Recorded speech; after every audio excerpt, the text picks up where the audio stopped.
Bienvenidos a un nuevo episodio del podcast Fe y Libertad.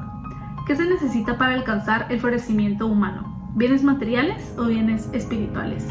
Esta es una de las preguntas que planteamos en la nueva convocatoria de la revista Fe y Libertad titulada Florecimiento Humano, Virtud y Progreso. En este episodio, Carol Ríos de Rodríguez y Sebastián Landoni, editor asociado de este número, conversan sobre el papel de la economía y de las virtudes en la búsqueda de la felicidad, cómo alcanzamos un balance entre ambos y cómo ustedes, como escritores, pueden aportar a este número. Sebastián Landoni es licenciado en Economía por la Universidad Nacional de Rosario, Argentina. Es máster en Economía y Administración de Empresas y doctor en Economía por la Escuela Superior de Economía y Administración de Empresas SAD. Esperamos que disfruten de este episodio y los animamos a colaborar en esta publicación. Para más información pueden ingresar a revista.feylibertad.org. Buenas tardes, Sebastián. Es un gran gusto estar contigo nuevamente y Buenas te tardes, Carol. agradecemos muchas veces. Te agradecemos el que hayas aceptado ser el editor asociado de la revista 11 de la revista Fe y Libertad. Y este tema es el florecimiento humano, virtud y progreso. Y pues como sabes, es un tema que para nosotros atañe a la misión del Instituto Fe y Libertad y le damos muchísima importancia. Pero quería preguntarte, ¿por qué crees que este número es importante? Qué bueno. Muchas gracias, Carol. Buenas tardes a todos. ¿Por qué es importante este número? Pensar en el florecimiento humano es pensar en la realización humana, ¿no? Pensar en la dignidad humana, pensar en la trascendencia. Me parece que todo eso es fundamental. Y a un economista, soy economista, muchas veces el alcance de los cuestionamientos que pueden aparecer en este número lo pueden superar. ¿Por qué? Porque la aproximación al florecimiento humano de ninguna manera es una aproximación técnica que intente explicar por qué disminuyó la pobreza extrema y la pobreza, tanto en términos relativos como absolutos. O sea, esas cuestiones técnicas a este número le quedan muy cortas, necesita mucho más, necesita un análisis, por supuesto, moral y filosófico, ético y filosófico, perdón, eh, probablemente algo sociológico, algo psicológico, también pueda acompañar el análisis de ese proceso donde las personas se realizan cooperando pacífica y voluntariamente. Si pudiéramos colaborar interdisciplinariamente para explicar eso, el número estaría logrado. Sí, muchas gracias, Sebastián. Justo era una pregunta que te tenía, es ¿qué esperamos aprender sobre el florecimiento humano de los artículos que sean publicados? Bueno, por un lado, creo que sería muy apropiado que haya algún artículo refiriendo a los aspectos técnicos del proceso económico que dan lugar a una apertura de mayor cantidad de oportunidades para los individuos, para las personas, eh, de modo tal que las opciones sean superadoras de la supervivencia, de las necesidades más urgentes. O sea, cómo el proceso económico da lugar a una apertura de espacios y de tiempos para que las personas tengan el ocio contemplativo necesario para su realización personal. Yo creo que eso es importante. Ahora, sí es muy importante entender por qué algunas virtudes son necesarias para el florecimiento humano eh, y, y por qué el florecimiento humano y la virtud van de la mano del progreso. De ninguna manera podríamos hablar de florecimiento humano si pensáramos solamente en indicadores de consumo o de bienestar material. Me parece que este número tiene que apostar a pensar un poco más allá, a pensar en esos intangibles que muchas veces los economistas los consideramos en el margen, no le damos la relevancia que tienen para justamente para que una persona alcance esa vida eudaimónica, ¿no? Esa vida que vale la pena ser vivida, que no es necesariamente una vida feliz, o sea, por lo menos no en el sentido vulgar de la expresión. Quizás es una vida que con dolor, sacrificio, esfuerzo, disciplina, finalmente, al final del día, en última instancia, tiene sentido para la persona humana. ¿Por qué? Porque la hace realizarse realizando a los demás, le permite realizarse en la cooperación social. Sí, cuando hablabas ahorita de la relación entre florecimiento, virtud y progreso, me acuerdo que cuando estábamos empezando a diseñar la convocatoria, tuvimos debates sobre si la llamábamos virtud, florecimiento humano, progreso, o progreso, virtud, florecimiento humano, y que hubo un debate sobre las connotaciones que tiene, incluso el orden que le damos a esas tres palabras. Y te quería preguntar cómo fue el proceso para escribir la convocatoria y qué se tomó en cuenta. Quizás muchas personas podrían creer que el progreso es primero, ¿no?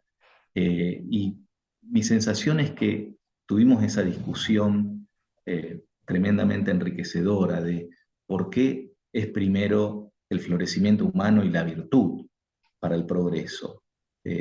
¿Por qué son importantes un conjunto de conductas apropiadas para finalmente arribar al progreso? Muchas de esas virtudes están en las religiones monoteístas y otras, ¿no? Y muchas de esas virtudes son de las que se catalogan como virtudes burguesas, ¿no? Esto de la laboriosidad, la puntualidad, bueno, el fairness, esto de cumplir las reglas de la palabra empeñada y, bueno, y de la palabra también escrita en los contratos. Mi sensación es que el progreso es consecuencia, ¿no? Y por eso está en ese orden y no en otro. En el proceso salieron a relucir diferentes formas de entender el florecimiento humano, como tú decías, y yo percibo una diferencia entre, por ejemplo, la concepción filosófica y la concepción económica. Y yo creo que si las hay, ¿cómo estas diferencias enriquecen el diálogo y potencialmente pueden enriquecer este volumen de la revista? ¿Te acordás que Friedrich Hayek, el premio Nobel de Economía del año 74, pensaba que un economista que solo entiende de economía, estudia economía, no es un buen economista? Hayek, en sus estudios filosóficos, exigía al economista una formación más allá, en filosofía moral, en filosofía del derecho, bueno, en ciencia política. La verdad que mi sensación es que va por ahí, ¿no? Que esto viene a completarme, a completarnos, a los que tenemos una medida de las cosas, muchas veces limitada, ¿no? La lógica costo-beneficio que nosotros solemos, los economistas, solemos utilizar casi para analizar el universo, muchas veces, por no decir la mayoría de las veces, es pobre, o sea, no puede responder todo. Eh, por más que nosotros analizamos la política con costo-beneficio, analizamos la sociología, la psicología, ¿no? La filosofía, analizamos todo con costo-beneficio, por supuesto que no tenemos las respuestas. Y yo creo que el tipo de limitaciones que sufre la economía se hace más evidente en estos tópicos, ¿no? En los tópicos donde, bueno, se tratan las primeras preguntas o las últimas, depende de dónde empecemos, ¿no? En el orden del ser y el orden del conocer, esto que tanto le interesa a la filosofía, mi sensación es que podríamos arribar a algunas ideas robustas sobre obligaciones morales, sobre la idea de realización, sobre la idea de dignidad, ¿no? Ya lo he mencionado, pero me parece que sí es importante que haya avances en ese sentido bueno, para enriquecer todo el análisis, no solamente el económico, porque parece que solamente pienso en enriquecer el análisis económico. Bueno, yo sí creo que es un diálogo que se establece y que posiblemente también nosotros tengamos, los que tenemos un sombrero más economicista, tengamos algo que decir a los demás, ¿no? También. Ya mencionaste algunas, pero de las preguntas que pudieran ser interesantes de explorar para este tomo, pero ¿nos puedes listar algunas otras inquietudes que podrían mo- motivar escritos, digamos, de autores invitados y amigos? En la convocatoria pensamos en lo siguiente, ¿no? Los que intervenimos en la discusión, Carol, vos misma, Ujú. Morris, bueno, el resto del personal ahí en Fe y Libertad, pensamos en las siguientes preguntas. Primero, ¿cuáles son las instituciones que emergen en sociedades libres que sirven de humus para el florecimiento humano? ¿No? ¿Cuáles son las reglas? ¿Cuáles son las prácticas? ¿Cuáles son los valores? ¿Cuáles son las reglas formales y las reglas culturales o informales? Eh, Realmente una pregunta para mucho desarrollo. Segundo, ¿se deconstruyen las instituciones que permitieron a los ciudadanos de dichas sociedades florecer en el pasado? ¿Y por qué? ¿No? Para los que les interesa esto de la deconstrucción tan contemporáneo. Tres, ¿cuáles son las virtudes más relevantes para alcanzar el florecimiento humano? Eh, bueno, es una cuestión de templanza, fortaleza, no sé, las virtudes principales, o es también una cuestión de algunas virtudes necesarias para el mundo del trabajo y del comercio. Eh, Cuatro, ¿cómo se asocia el trabajo humano con la virtud del florecimiento y el progreso? Fundamental, ¿no? Eh, Sobre todo el trabajo humano digno. Sí. Perdón que insista con esto. Eh, bueno, otra pregunta. ¿Cabe hablar de virtudes burguesas en contraposición a las virtudes aristotélicas, cristianas o kantianas? Bueno, esto muy en línea con las preguntas que hacíamos antes sobre el diálogo entre filosofía y, entre otras disciplinas, la economía. Otra pregunta. ¿Son secundarias las llamadas virtudes burguesas? ¿Por qué serían secundarias, no? ¿Es posible cuantificar el florecimiento humano? Quizá podríamos después reflexionar sobre esto. ¿Qué limitaciones presentan tales mediciones, ¿no? Los indicadores? Otra pregunta, ¿conduce el florecimiento humano la inversión en las artes, en el cuidado del ambiente, en actividades de ocio y en otros quehaceres que satisfacen las necesidades espirituales del hombre? Algo mencionamos, ¿no? Pero habría que insistir en las necesidades espirituales del hombre. ¿En qué etapa del desarrollo de la sociedad suelen destinarse recursos a dichas actividades? Bien importante, ¿no? O sea, parece que hace falta un conjunto de recursos y para eso hay que crearlos, hay que abrirles paso a esas actividades. Otra pregunta, ¿es más virtuoso o feliz quien elige someterse a privaciones materiales que quien vive holgadamente? ¿No? Porque por ahí alguien podría pensar que tenemos una mirada estoica, severa de una vida de limitaciones, cuando en realidad no sé si es necesariamente así. Puede haber una persona que se da una vida holgada que también habilita la vida holgada para los demás, y habría que discutir si eso no es económica y moralmente eh, valioso y rescatable. Eh, estoy preguntando, ¿no? Ujú. ¿Qué rol juega el agradecimiento a Dios y a la vida en el sentido de plenitud? ¿No? Esto de contraponer la vida del que da gracias con la vida del que envidia, quizás, Ujú, o, ujú. bueno, el que siente resentimiento hacia el prójimo.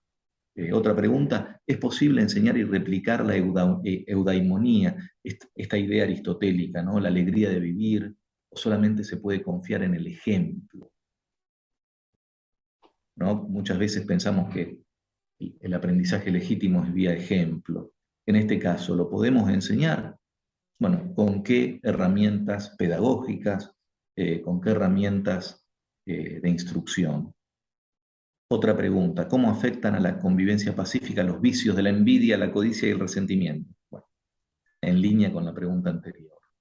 ¿Qué, ¿Qué debemos al prójimo que enfrenta necesidades materiales y psicológicas que le impiden florecer? Fundamental esta pregunta, ¿no? Sobre las obligaciones morales, sobre los deberes que tenemos cuando vemos al prójimo necesitado y sufriendo. Otra pregunta, ¿cuál es el papel de la tradición en el florecimiento humano?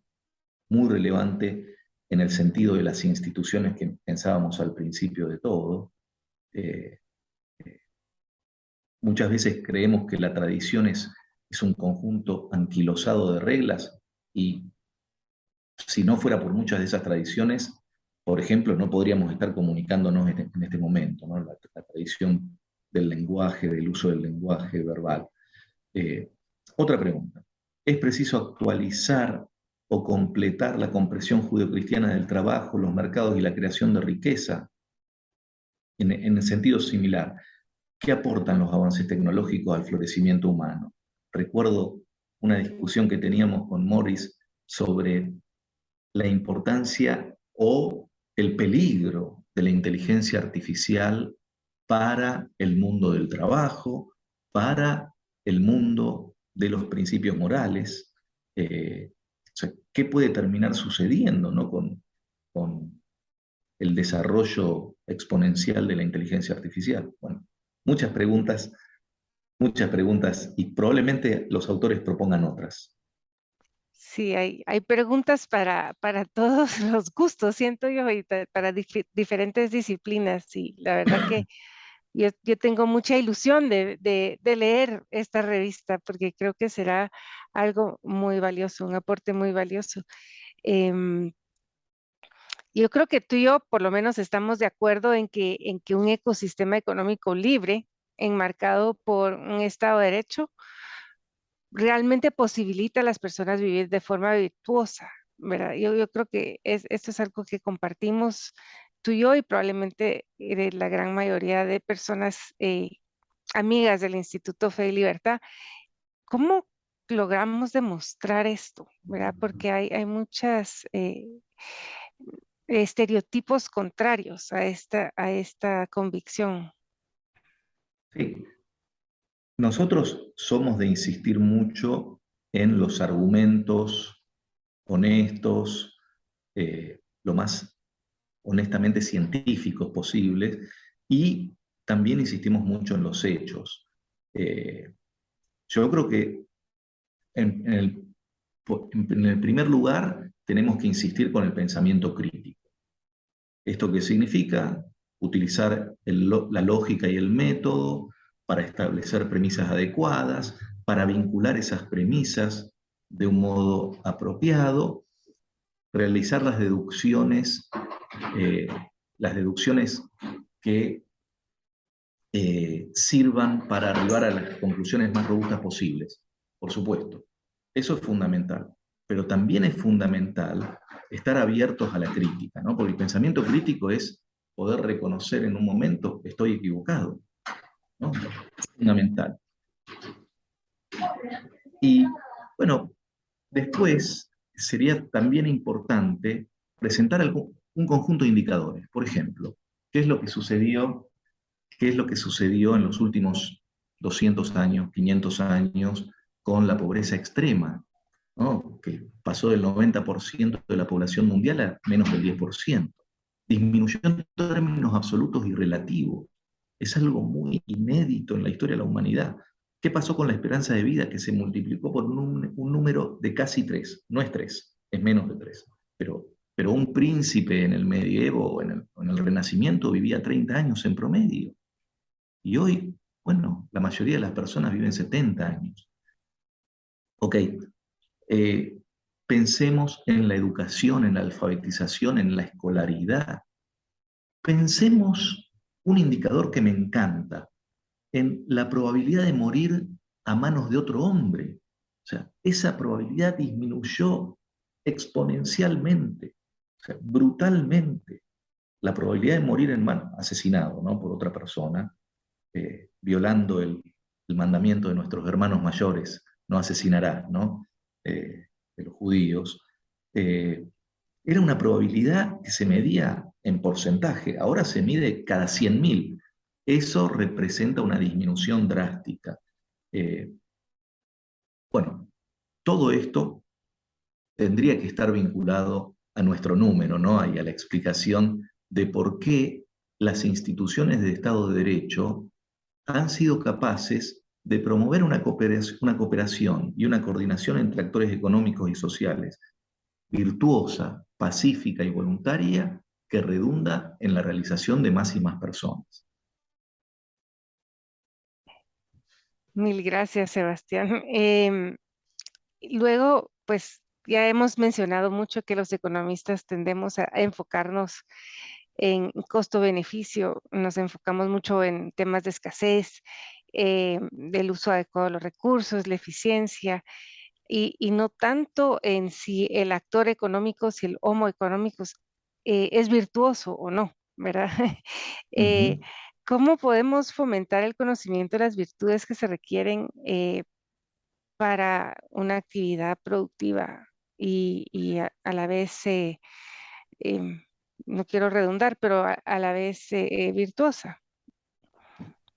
Muy importante la pregunta, y siempre recuerdo ese discurso del premio Nobel de Friedrich Hayek, ¿no?, The Pretense of Knowledge, eh, esta idea de la soberbia del conocimiento, la simulación del conocimiento, la falta de humildad de los pretendidamente intelectuales y estudiosos y sabios, eh, que es una falta de humildad muy destructiva, porque si terminara ahí la soberbia del soberbio engreído, académico, si terminara ahí no pasaría nada. El problema es que puede crear resentimientos y envidia, esto de despreciar al que no tiene las credenciales, ¿no?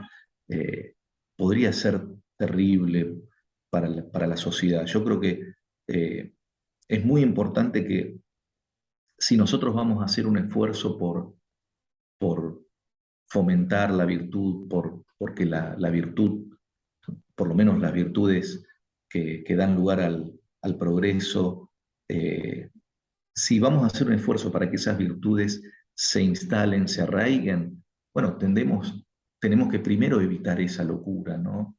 La locura de creer que podemos diseñar la vida del prójimo, creer eh, que tenemos la receta para decirle a los demás cómo tienen que vivir. Eh, y por supuesto, yo acá siempre pienso que el comercio pacífico y voluntario, ¿no?, el comercio libre, tiene mucho que decir al respecto. ¿Por qué? Porque suele transmitir eh, normas culturales, suele transmitir eh, formas de hacer las cosas que son creadoras de valor, algo que a mí me interesaría mucho que aparezca en este número. ¿Por qué el comercio pacífico y voluntario es creador de valor para ambas partes? Porque es mutuamente beneficioso, algo que lamentablemente no hemos podido dialogar con muchas otras disciplinas, ¿no? Bueno, mi sensación es que si nosotros no hacemos el esfuerzo por transmitir la virtud con el ejemplo o con la instrucción, con la formación académica, si no hacemos ese esfuerzo, gran parte de nuestra actividad va a estar perdida, va a ser un quebranto. Mejor hagamos el esfuerzo. Mil gracias. ¿Quisieras agregar algo sobre esta revista y algún último comentario u observación? Eh, Quizás podríamos decir que de ninguna manera están cerradas las preguntas, ¿no? que por supuesto convocamos a los autores que crean que tienen un aporte a hacerlo. Y después, bueno, los dobles ciegos y los jueces dirán qué pasa, pero de ninguna manera podemos cercenar. Si pensamos en los beneficios de una sociedad abierta, de respeto y tolerancia, bienvenidos los que creen que tienen un aporte. Bueno, mil gracias, Sebastián. Esperamos entonces con mucha emoción y expectativa. Nos quedan unos meses de trabajo fuertes, pero esperamos poder tener en nuestras manos próximamente esta edición sobre florecimiento humano, virtud y progreso, para poder deleitarnos con su lectura. Y mil gracias por colaborar con nosotros. Vamos a enfrentar estos meses con fe, con mucha fe y libertad. Mil gracias. Gracias por unirse a este episodio del podcast Fe y Libertad. Los invitamos a conocer la nueva convocatoria de la revista Florecimiento Humano, Virtud y Progreso en la página web revista.feylibertad.org. Además, los invitamos a conocer más sobre florecimiento humano en nuestras redes sociales y en nuestra página web feylibertad.org. Gracias y nos vemos a la próxima.